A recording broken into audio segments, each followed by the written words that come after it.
A certain governor's father had previously served as a governor-general in the south. He had been dead for a long time. One night, the governor dreamed that his father came to him. His face was full of misery and sorrow. He told him, "I did not have too many sins in my lifetime, except for a frontier guarding army that should not have been moved but was wrongly relocated. On the march, they encountered pirates, and the entire army was wiped out.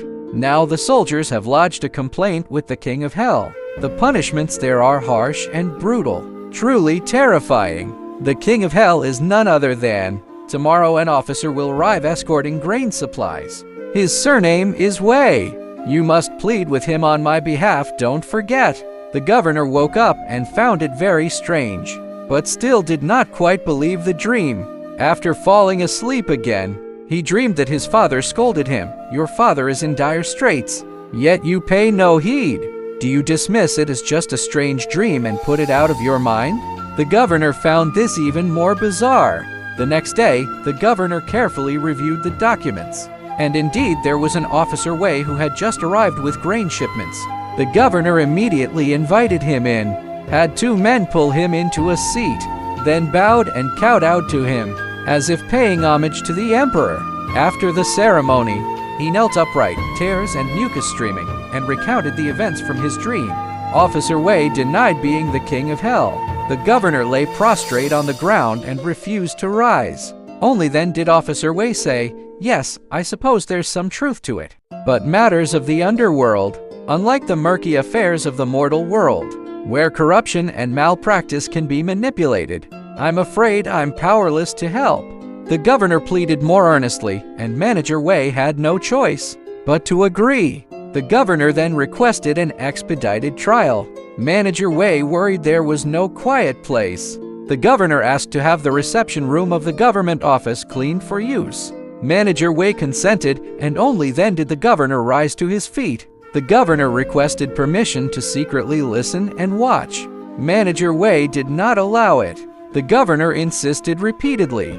Manager Wei instructed, "Do not make a sound when you go. Though the punishments in the underworld are brutal, they differ from those in the human world. When tortured, one appears dead, but is not actually dead. If you see anything, do not be alarmed." At night, the imperial inspector lurked beside the official hall, saw the prisoners below the steps, those with broken heads and severed arms, countless and jostling. On the steps, an oil cauldron was set.